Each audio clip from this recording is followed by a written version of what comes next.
Kindle a fire, don't fill a bucket. Real homeschooling doesn't look like school at home. Remember the days when your kids were toddlers and all they wanted to do was ask why all day long? That's natural curiosity. Kids are naturally curious.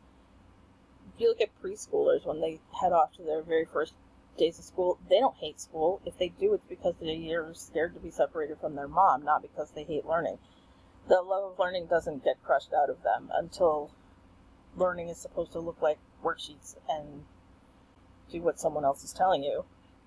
Homeschooling gives you the chance to fan those sparks of curiosity back and help it to grow. You provide opportunities, you cheer them on, give them wings where they're strong, tools where they're weak, and create truly a lifelong learner.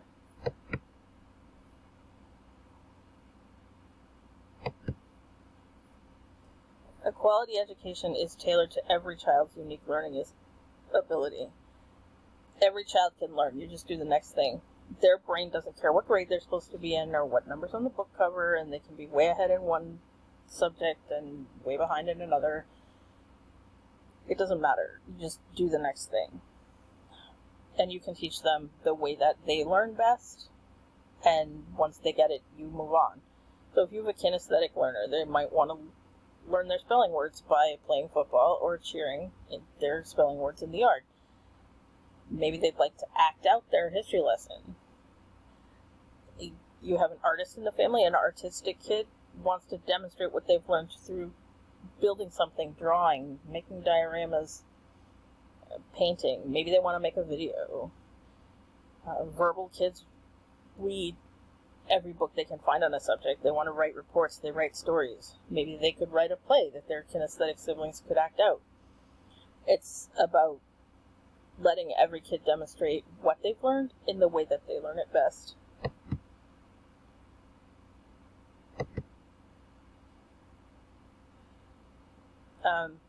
I think homeschooling works great for a multi-age classroom. They're talking about trying out multi-level classrooms even in the public schools.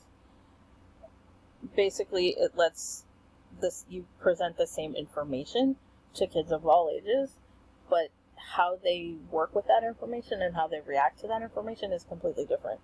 So your early elementary kids are going to be collecting facts and knowledge. They're experiencing information for the first time, and they're collecting facts. It's like hooks to hang things on. They're not ready to make all the connections yet. They're just collecting the facts. They're reading, listening, writing, observing, measuring. They're building the foundation to move on. They learn about the world around them. They figure out how things work.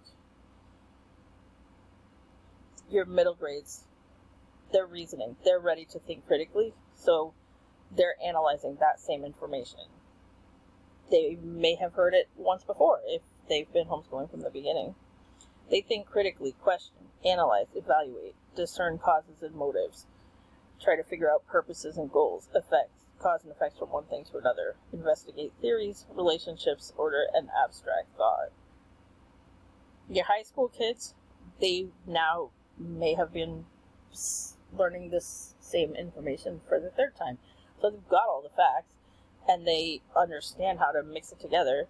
Now they want to apply it. So they're discovering what they think about things. They're discussing, reading, writing, evaluating, applying the principles and values and goals that they've learned up to this point, and discovering what they think for themselves.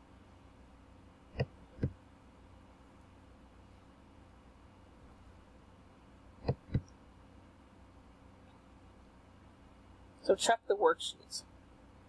Okay, so there's a place for worksheets. My daughter was a worksheet fiend, and that's all she loved. She'd do worksheets for fun.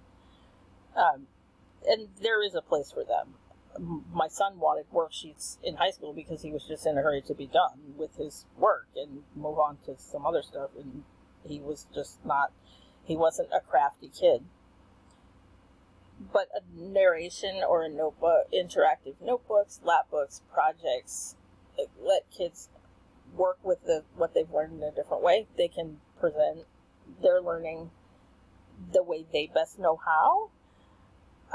Some kids like to build stuff. Some questions would be, you could ask some guided questions that you want specific answers to, or you could, especially if a kid has like blank page freak out, or you can give them a narration page or a lab book and tell them to tell you what they've learned. And some of them are self-designed. They figure out how they want to present the information. That works really well with the older kids especially.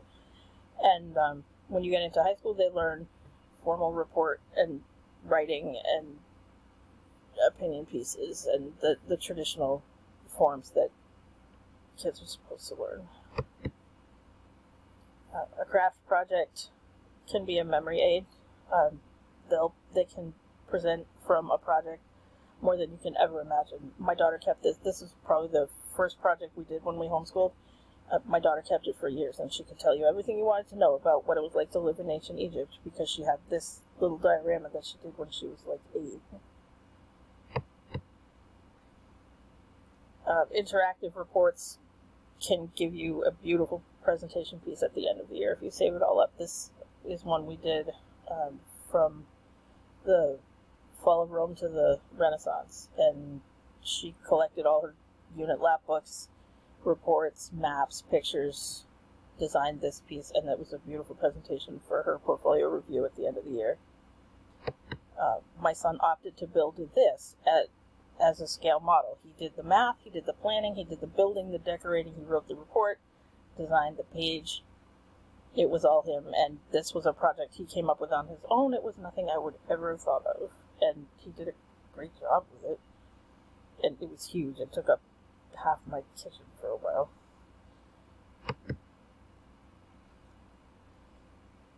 We worked together on a project. Kids at different levels or with different interests can put together a big project and share the work. And this was a science portfolio presentation that we did one year. Chris did half, Kimmy did half, and they put it together, and he built the stuff, she colored the pictures and wrote the reports, they presented it together. And these are kids that did not always work and play well together. What you're looking for is a lifestyle of learning. Homeschooling isn't about learning when the books are out. It happens all the time. It happens when they look at the sky or the ocean or ask questions or, take something apart. I had a bin of, toasters and blenders with their cords cut off so Chris could figure out how everything works. Paint a story. You paint a picture, write a story. It's all school, but it doesn't have to happen between 9 and 3. And it doesn't have to happen because some curriculum says this is the next thing you do. Kids learn at the pace that they're set to learn. And when you're homeschooling, there's no pressure to keep up. So if you have a disability or lack of interest in a particular subject, there's no peer pressure to rush forward. Just work on it until you get it. Likewise, if you're ready to fly, there's no reason to dumb down just because your grade says this is the textbook you're supposed to be working in.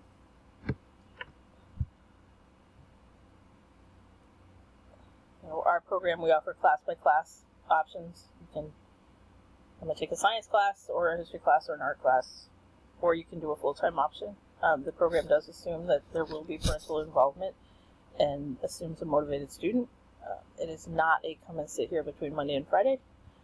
Classes are going to meet once, twice a week, and the rest of the time, maybe Zoom office hours or something, but basically it's kids do the work at home. So especially with little kids, it will depend on parental involvement. And if you're looking to homeschool and you don't have never put together a program or whatever, if you want curriculum design, it can do that. So you can check out my site for everything that I offer at freelancehomeschooler.com, or you want to see what we're offering through Melina Studio. It's all there on her website. Thank you very much for your attention.